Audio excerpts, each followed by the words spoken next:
Au cours des 3 dernières années, j'ai pu accompagner une centaine, de business, que ce soit des commerciaux indépendants, des business développeurs, des SDR, des équipes commerciales de manière générale, même des concurrents à moi, des agences de prospection ou, des agences et des SaaS. Voilà, j'ai accompagné vraiment tout type de business et même des boîtes beaucoup plus grosses comme, par exemple, le journal Les Échos, Wonderbox ou encore, Lemlist. Et dans cette vidéo, je vais vous présenter vraiment tout ce que j'ai appris et tout ce qu'on mettait en place, avec nos clients pour, construire un système d'acquisition, qui génère des rendez-vous de manière régulière et qui se transforme en clients. J'ai remarqué qu'avec ce système-là, il y avait généralement, un taux de closing à 20 et on avait, un volume de 2 rendez-vous générés par jour minimum, pour le business de nos clients et pour nous-mêmes. Et donc je vais tout vous présenter, puis je vais vous montrer comment je travaillais en fait au cours, de ces 3 dernières années avec mon agence de prospection. Le but du jeu, c'est qu'à la fin de cette vidéo, vous puissiez copier-coller, OK, ce système-là et l'implémenter dans votre activité. Restez bien jusqu'au bout, je vais vous partager pas mal de ressources à la fin de cette vidéo. Donc, voilà, c'est un retour d'expérience sur, toutes ces années en agence de prospection. Donc pour me présenter, si vous ne me connaissez pas, moi c'est Antoine. J'aide des équipes commerciales, j'aide des business de manière générale à implémenter du coup des systèmes, des process, d'acquisition, rapidement, en place, rapidement opérationnels et très rentables. En quelques chiffres, du coup, moi, j'avais une agence de prospection qui s'appelait Swill. Du coup, on avait une petite, équipe, d'une dizaine de personnes. Après, on a grossi un petit peu l'équipe. On était 12, au final. On a lancé un peu plus de 750, séquences de prospection. On a généré pas mal de rendez-vous et on a bossé avec des boîtes, comme, Revolut, avec Lemlist, avec, Les Échos, Wonderbox, voilà.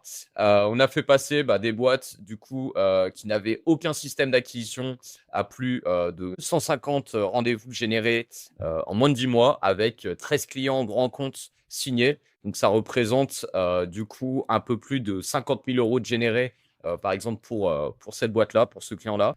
Et pareil pour d'autres clients où on avait, du coup, tout le système en place, qui tournait quasi, en automatique finalement, avec un minimum d'un rendez-vous par jour sur des cibles, très compliquées à avoir. Par exemple, TF1, Renault, par exemple, La Massif, Doctolib et cetera. Ensuite, pour, ma propre agence, ce système-là fonctionnait aussi. On avait du coup, entre 5 et 10 rendez-vous, qualifiés, par semaine avec un taux de closing à 20.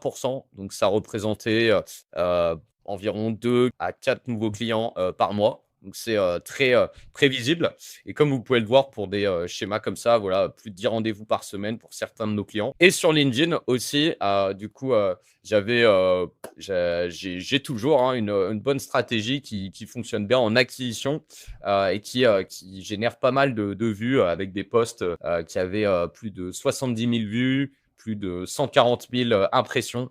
Donc voilà. Donc tout ça pour vous dire que, tout ce que je vais vous expliquer dans cette vidéo, je l'ai moi-même testé et je l'ai mis en place et je vais vous faire un retour d'expérience, d'accord? Donc voilà, c'est parti. Juste avant, si, vous voulez que j'audite personnellement, votre acquisition dans votre activité, vous avez un petit lien, vous pouvez prendre rendez-vous avec moi. On va échanger ensemble un petit peu et je vais pouvoir auditer, tout ce que, vous avez mis en place, que vous ayez une agence de prospection, que vous soyez commercial ou, que vous ayez, un business de manière générale, dans le B2B. Voilà, ce système fonctionne et je vais pouvoir auditer un petit peu ce que vous avez mis en place et voir comment, vous allez pouvoir, augmenter vos résultats. Donc c'est parti. Alors pourquoi? Moi, j'aime bien la prospection comme, canal d'acquisition. Alors premièrement, pour moi, c'est le canal d'acquisition le moins cher, parce que du coup, aujourd'hui, vous pouvez, mettre en place de la création de contenu sur les réseaux sociaux. Vous pouvez mettre en place du référencement naturel. Vous pouvez mettre en place, de la publicité, d'accord? Sauf que ça coûte pas mal d'argent, OK? Et honnêtement, j'en ai testé plein, hein, des stratégies. J'ai fait moi-même de la pub pour mon agence et cetera et j'ai remarqué que le moyen le plus simple pour aller chercher la cible, que je voulais, c'était la prospection. Parce qu'aujourd'hui, avec les bonnes méthodes de ciblage, la bonne approche, les bonnes séquences de prospection, honnêtement, j'arrivais à générer des rendez-vous, avec ma top cible. Donc, si je voulais générer des rendez-vous, par exemple, avec des responsables marketing dans des marques e-commerce qui génèrent plus de 2 millions de chiffres d'affaires annuels et qui sont sur Shopify, bah, c'était à moi de les trouver, d'avoir une bonne séquence de prospection, de générer des rendez-vous, d'avoir une bonne offre et de les closer. Et en fait, c'est pas plus simple, c'est pas plus compliqué que ça, en fait. Si par contre, je voulais cette cible-là en publicité, bah, je suis un peu dépendant, en fait, de Google, de Facebook et voilà, c'est un peu, au petit bonheur la chance. Donc voilà, honnêtement, c'est une super façon, si vous avez vraiment le système en place, c'est une super façon d'avoir sa cible. La prospection aussi, c'est répétable, pardon, et c'est évolutif. Donc, c'est-à-dire qu'en fait, une fois que vous avez le système qui est en place, vous avez simplement à définir vos objectifs. Donc, le nombre de prospects que vous voulez contacter chaque mois. Ensuite, une fois que vous avez des bonnes séquences, vous savez en fait combien le taux de conversion en fait de ces séquences-là. Donc, c'est ce que je vais vous expliquer dans cette vidéo. Et généralement, nous, on avait à peu près un taux de conversion de 3%. On savait qu'en contactant 1000 prospects par mois, on avait entre 10 et 30 réunions planifiées. Et ensuite, je connaissais mon taux de closing et je savais que dans ces 10 à 30 réunions par mois, j'en convertissais entre 2 et 6. Donc, imaginez avec du coup des offres, à 2000 euros par exemple, fais un calcul juste là, par exemple, 2000 euros par mois du coup en prestation, fois, allez, on va faire une moyenne, fois 3 nouveaux clients par mois, ça me fait 6 000 euros de MRR, de revenus mensuels récurrents en plus. OK? Et si je fais ça tous les mois, je vous laisse imaginer, mais voilà, c'est vraiment scalable. Donc voilà, moi honnêtement, donc voilà, pour moi honnêtement, c'est un super système qui fonctionne très bien quand c'est bien utilisé. Donc je vais tout vous présenter un petit peu comment on travaillait. Voilà, j'ai pas mal de ressources à vous partager. Alors, la première étape que nous on mettait en place dans mon agence, c'était de définir du coup des ICP, des personas. OK? Les ICP, en français, c'est l'Ideal Customer Profile, donc c'est votre profil de client idéal. OK? Pour définir votre cible, en fait, déjà, vous allez définir une niche. OK? Par exemple, les marques e-commerce. Par exemple, les agences immobilières. Par exemple, les entreprises dans le bâtiment. À partir de là, OK, faut pas s'arrêter là parce que c'est beaucoup trop large. Moi, ce que j'aime bien utiliser, c'est des caractéristiques clés. Donc ça, en fait, vous faites un document où tout en haut, vous mettez votre niche. Ensuite, les caractéristiques clés que vous voulez. Donc, dans cette niche, le secteur d'activité, le type de poste de la personne que vous allez contacter. Donc, si on reste dans la même logique, par exemple, des marques e-commerce, c'est ma niche. Secteur activité, donc par exemple des marques e-commerce qui proposent, par exemple, dans les vêtements ou dans les compléments alimentaires. Ou par exemple, définir ma niche, bah, ça peut être des SaaS, des logiciels SaaS. Secteur d'activité, ça va être les SaaS dans la comptabilité, par exemple. Ensuite, le titre de poste, donc la personne que je veux contacter, avec qui je veux discuter, ça peut être le fondateur directement, ou ça peut être le responsable marketing, si l'entreprise est plus grosse. Parce qu'au-delà, par exemple, de 50 personnes en interne, je vous conseille de contacter le responsable commercial, le responsable des ressources humaines, le responsable marketing. À partir de là, je vais définir les problématiques qu'ils peuvent avoir. Ensuite, le désir et leurs résultats, OK, qu'ils veulent atteindre.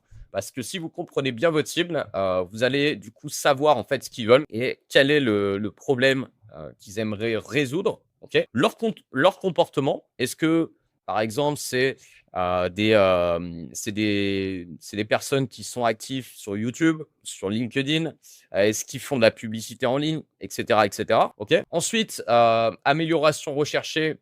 Donc c'est pareil, c'est un petit peu comme le désir. Stade de carrière et de vie. Donc par exemple, je me dis, OK, je vais contacter des responsables commerciaux pour leur proposer des solutions de prospection. Donc c'est ce qu'on mettait en place moi avec mon agence. Et généralement, je contactais par exemple des responsables commerciaux qui venaient d'arriver dans l'entreprise et qui avaient moins de 6 mois d'expérience dans cette boîte. Ça veut dire qu'ils ont plein de choses à prouver et ça veut dire que du coup, je peux leur proposer de nouvelles stratégies qu'ils peuvent mettre en place rapidement avec leurs équipes pour du coup gagner en confiance et gagner en crédibilité dans la boîte. Vous voyez ce que je veux dire? Et données démographiques, par exemple, si on reprend l'exemple des marques e-commerce, ça peut être des marques e-commerce qui sont sur Shopify. Ça peut être des entreprises qui font de la publicité en ce moment. Vous avez réussi à trouver plein de boîtes qui font de la pub et vous contactez que ces gens-là pour leur proposer de l'amélioration en publicité. Vous voyez un petit peu ce que je veux dire? Moi, pour ça, j'avais un tableau qu'on faisait du coup, sur l'agence.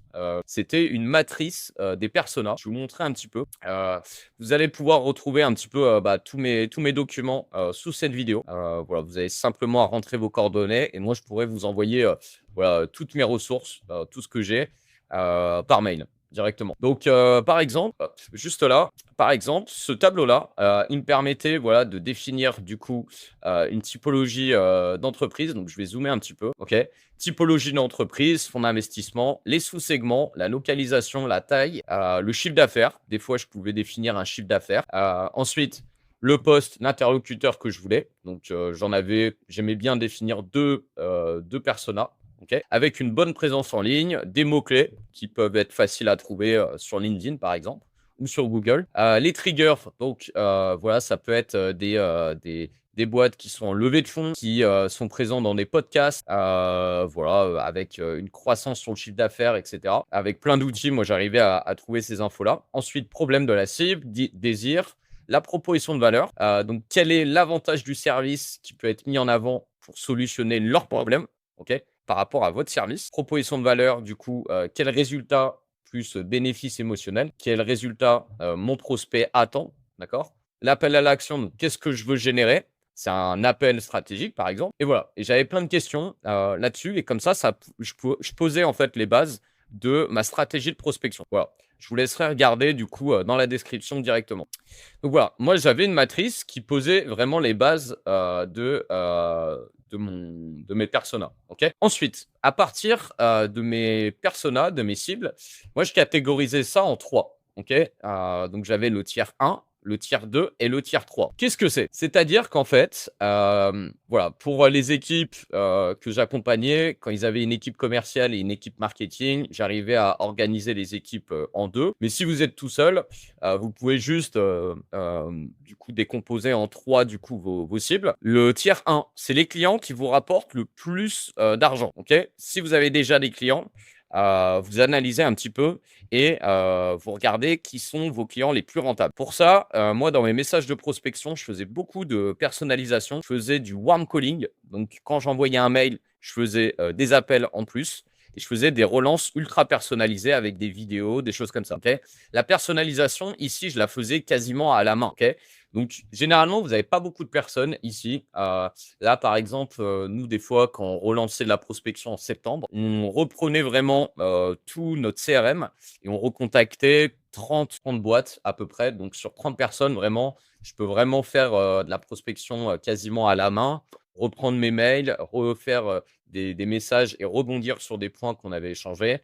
Voilà, parce que ces gens-là, je sais que c'est mon top cœur de cible et ils vont être facilement closables, parce que j'ai l'habitude, OK? Ensuite, ici, c'est les clients intermédiaires. Comment vous les définissez? Bah, en fait, vous définissez vos clients les plus rentables, vos clients les moins rentables et au milieu, c'est cela. Là, du coup, c'était 100 automatisé, c'est ce que je vais vous montrer après. Je personnalisais avec de l'IA et je faisais aussi du warm calling. Et ici, le tiers 3, là, c'était les clients les moins rentables avec des offres, plus simples à closer, des offres d'entrée un petit peu. Et là, du coup, j'automatisais à 100 ma prospection. OK.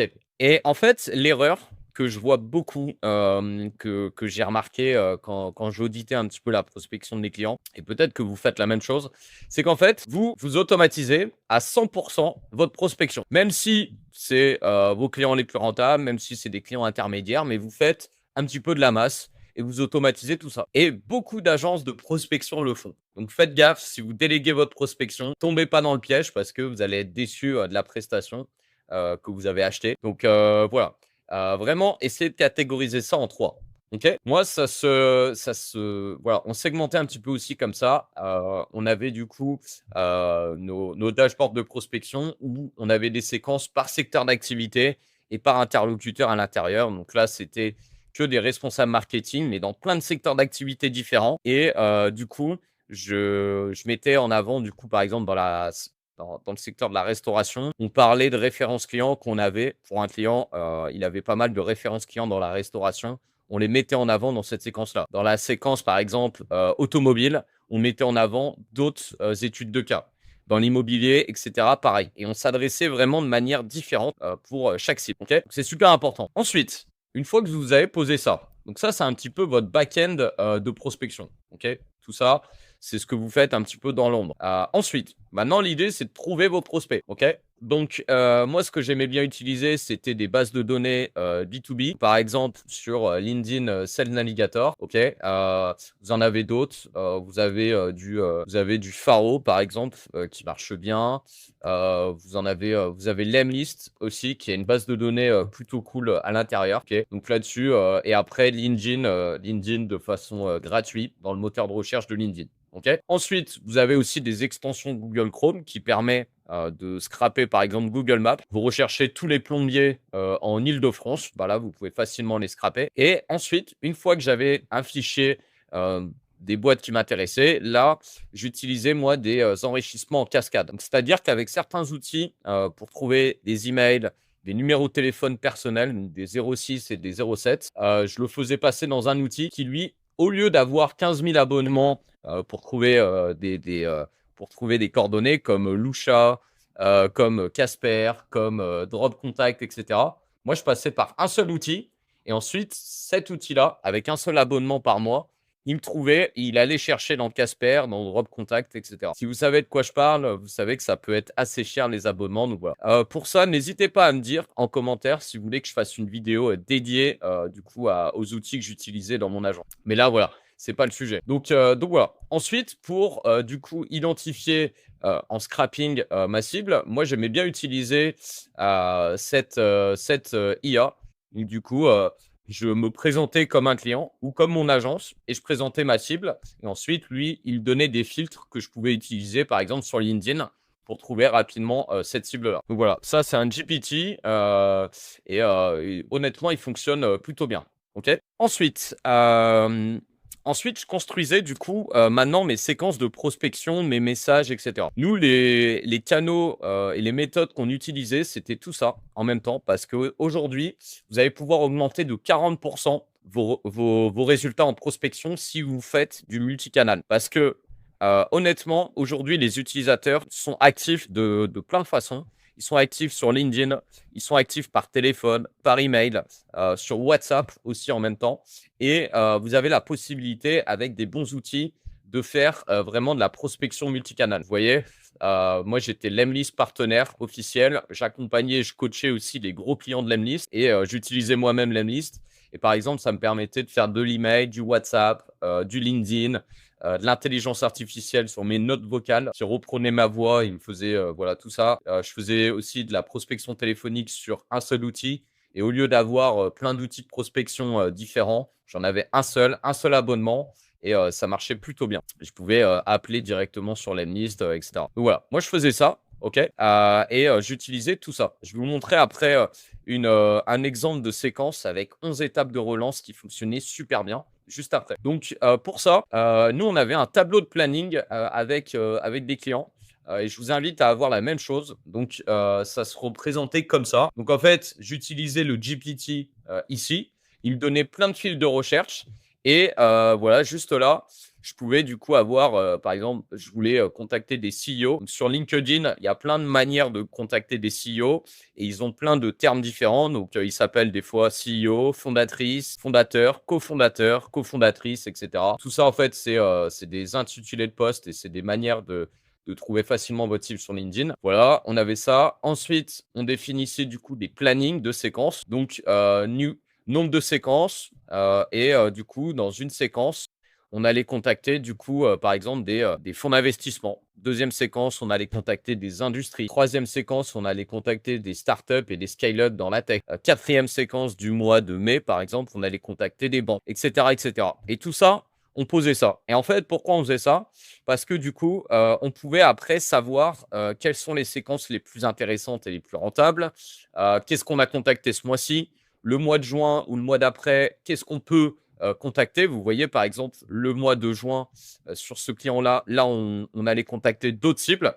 Et comme ça, au début, on partait sur des tests, sur des hypothèses, ok. Et ensuite, on optimisait et on savait après quelles étaient les cibles les plus rentables, d'accord. Et au bout d'un moment, voilà, on avait testé plein de cibles, plein de secteurs d'activité, OK, comme ici, OK, et comme ça, on avait vraiment une bonne stratégie de prospection et on contactait, plein de secteurs d'activité. On ne se limitait pas à un seul secteur d'activité, OK? Comme ça, vous avez plein de rendez-vous avec plein de boîtes et vous savez après, vous pouvez faire un classement de vos campagnes winners, et voilà, et c'est super intéressant de faire, comme ça et d'être bien organisé. Comme en publicité, vous allez contacter par exemple les jeunes, qui ont entre 18 et 25 ans.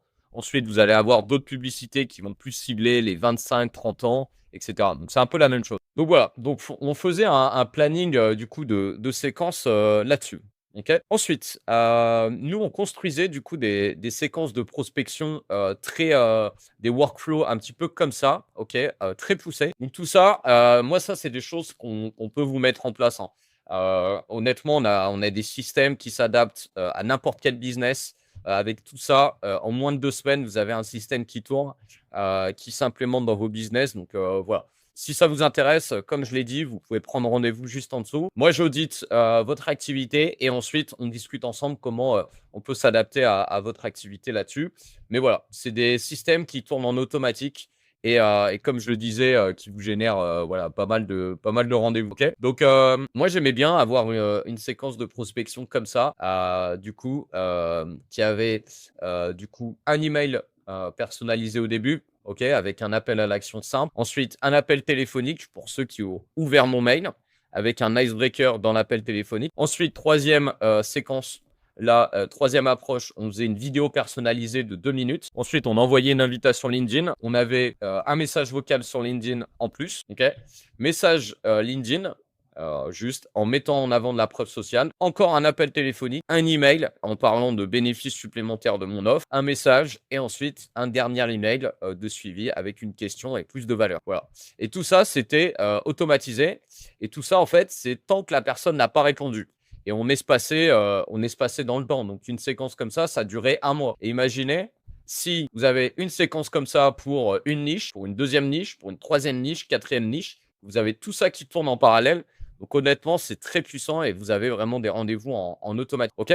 Donc voilà, on faisait comme ça. Je vais vous parler aussi maintenant d'IA et d'intelligence artificielle. Comment on automatisait un petit peu de tout ça et comment on faisait de l'hyper personnalisation et des conditions avancées. Donc par exemple, ici, par exemple, comme je vous ai montré, je vais faire un email. OK? Je vais pouvoir faire aussi d'autres vidéos, sur cette chaîne, donc vous pouvez vous abonner et je vais vous parler un petit peu de copywriting dans d'autres vidéos. Par exemple, si une personne, du coup, avait ouvert mon mail mais n'avait pas répondu, c'est ce que je vous disais, là, je pouvais l'appeler. OK? Et c'est ça, en fait, les conditions personnalisées. Et c'est vraiment ça, tous les scénarios. OK? Si la personne a accepté mon invitation LinkedIn, OK, je peux lui envoyer un message sur LinkedIn. OK? Si elle a pas du coup, accepté, bim, je lui envoie un mail, OK? Si par exemple, elle a pas, répondu à mon message LinkedIn, je peux faire, du coup de l'intelligence artificielle sur ma voix à moi, OK? Donc, je mets un message, il enregistre ma voix, ça clone ma voix et bim, j'ai un message, ultra bien fait. OK? Donc voilà, ça, on utilisait nous, l'IA un petit peu comme ça avec des conditions, voilà, des scénarios ultra poussés. Ensuite, du coup, on faisait, du coup, de la gestion complète de séquences multicanales, comme vous pouvez le voir, ici. Donc là, j'ai un email, je fais de la prospection téléphonique en plus seulement pour des personnes qui ont ouvert. Ensuite, si j'ai leur numéro, je peux leur envoyer un message sur WhatsApp, OK? Et donc là, j'ai un canal d'acquisition qui est l'email, ensuite du téléphone, ensuite du WhatsApp, ensuite du LinkedIn. Vous voyez? Là, vraiment, je me démarque de la concurrence juste avec tout ça, OK? Donc c'est ultra puissant. Ensuite, on faisait, nous, de l'intelligence artificielle sur, du coup, des accroches personnalisées, des icebreakers. On nettoyait toute notre base de données et on segmentait vachement bien avec, l'Emlist notamment. Donc par exemple, voilà, là, j'ai une séquence avec des responsables commerciaux, OK, d'agences marketing, OK, contacter que des head of sales et par exemple, ça peut arriver que quand j'importe des personnes dans ma séquence, je vais avoir le nom qui est marqué en majuscule, le nom de l'entreprise qui est marqué en majuscule. Par exemple, voilà, cette boîte-là, OK? Et quand je vais mettre, par exemple, je vais mettre: «Bonjour Alexia, je vous contacte parce que j'aimerais vous parler de Weed, j'aimerais vous parler de votre entreprise Weed». OK? Et si c'est marqué en majuscule, voilà, je peux un peu me griller. OK? Pareil, sur LinkedIn, des fois, vous avez le prénom de la personne avec un emoji, au niveau de la personne et si je fais: «Bonjour first name», je vais avoir l'emoji qui va s'afficher. Donc là, je vais me griller. Donc par exemple, avec l'IA, voilà, ici, voilà, juste l'IA du coup m'a mis, simplement le nom en minuscule, OK? Et je peux le faire en fait sur plein d'actions, OK? Je peux utiliser l'IA pour plein de choses. Voilà, ça me fait, par exemple, un icebreaker. Donc là, c'est en anglais, mais je peux le mettre en français. Donc par exemple, l'intelligence artificielle prend le nom de l'entreprise et va du coup, dans la description de l'entreprise, sur son site internet. Je peux modifier, le prompt, OK? Je peux modifier le prompt, en rajoutant par exemple, hop, si je fais, tu vois? Par exemple, ils utilisent Claude, donc c'est une intelligence artificielle. Je peux, lui demander avec le prompt, va sur son site internet et va sur sa description sur LinkedIn et sur son site internet et fais-moi un icebreaker. Je peux demander, par exemple, si j'ai importé plein d'entreprises, si du coup c'est une agence ou pas, parce que des fois ça peut arriver que vous avez un peu du déchet. Je peux demander du coup si la personne est un homme ou une femme et comme ça je peux personnaliser tout ça, et je peux employer du féminin dans mon copywriting ou pas ou du masculin. Voilà, je peux, par exemple demander à l'IA du coup, d'identifier l'entreprise, du coup de remarquer si l'entreprise c'est une agence ou pas en fonction de son site internet et avec, ChatGPT, 4.0, là il est capable de me faire ça. Pareil, ça peut me faire des icebreakers, donc par exemple, «Félicitations, Nexora, j'ai vu que vous veniez de, je viens de voir votre nouvelle levée de fonds à 15 millions d'euros en série A, et j'ai vu du coup votre investissement dans l'intelligence artificielle». Donc, voilà, juste parce qu'en fait, vous avez utilisé ce prompt-là et avec l'IA, il est capable du coup avec, Claude 3.5, il est capable d'aller sur son site internet, sur le web de manière générale et de me dire si, l'entreprise a fait une levée de fonds, si l'entreprise fait de la publicité et cetera. Voilà, donc c'est assez puissant et voilà. Donc voilà, donc c'est un petit peu, voilà, tous les systèmes qu'on mettait en place, nous, avec nos clients. J'ai plein d'autres vidéos qui vont sortir. Voilà, j'ai préparé pas mal de mind map et de process, sur YouTube, donc vous pouvez vous abonner si vous avez aimé cette, vidéo. Vous pouvez me poser vos questions aussi si vous voulez davantage de vidéos et encore une fois, dans cette description, vous avez 2 liens. Un lien pour recevoir du coup,